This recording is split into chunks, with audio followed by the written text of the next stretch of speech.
Hello everyone. चलो आज बात करते हैं बहुत इंपॉर्टेंट मिथ की या क्वेश्चन की, यू कैन से, कि क्या आईवीएफ 100% सक्सेसफुल है? Is it a guaranteed procedure? So the answer is no. I know it is disappointing, but yes, this is the truth. The answer is no. It is not 100% successful and it is not a guaranteed procedure. Now, what is the success rate of IVF? है ना? तो ये बहुत सारी चीज़ों पे depend करता है.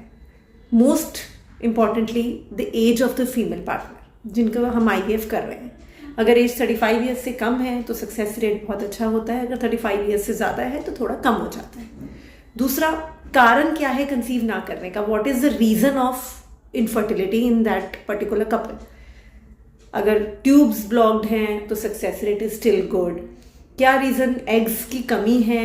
अगर एग्स कम हैं और उस वजह से हम आईवीएफ कर रहे हैं, या पीरियड्स नहीं आ रहे हैं उसकी वजह से, या पीरियड्स टाइम से पहले बंद हो गए हैं उसकी वजह से हम आईवीएफ कर रहे हैं, तो सक्सेस रेट थोड़ा कम होता है.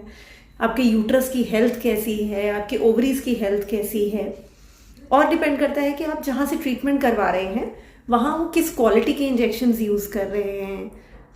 अच्छी क्वालिटी के इंजेक्शंस भी यूज़ कर रहे हैं तो आपकी बॉडी का रिस्पॉन्स कैसा है उन हार्मोन्स की तरफ. दूसरा, आपका जो एम्ब्रियो बन रहा है लैब में वो कैसा है. अच्छा एम्ब्रियो, ए ग्रेड एम्ब्रियो अगर हम ट्रांसफ़र करते हैं तो बहुत अच्छा सक्सेस रेट है. अगर हम बी ग्रेड एम्ब्रियो ट्रांसफ़र करते हैं थोड़ा कम होता है सक्सेस रेट. प्लस उनके लैब के स्टैंडर्ड्स कैसे हैं, उनके लैब में मीडियाज़ जो हैं वो कितनी क्वालिटी के यूज़ हो रहे हैं.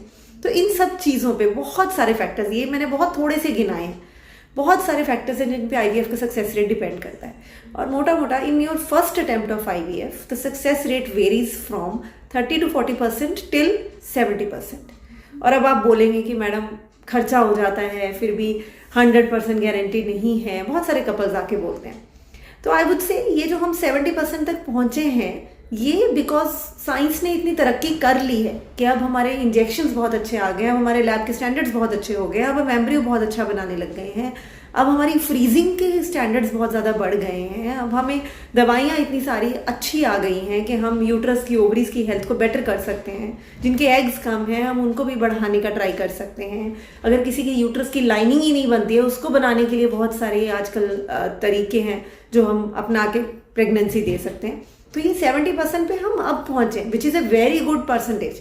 आज से 10 साल पहले जब अच्छी क्वालिटी की ड्रग्स नहीं थी, फ्रीजिंग मेथड्स इतने अच्छे नहीं थे, तब तो success rate was never above 30% first attempt में.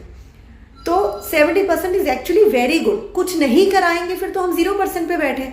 ट्यूब्स बंद हैं, हमें पता है खुद से प्रेगनेंसी नहीं होगी एट एनी कॉस्ट, तो वो तो 0% है. तो 0% से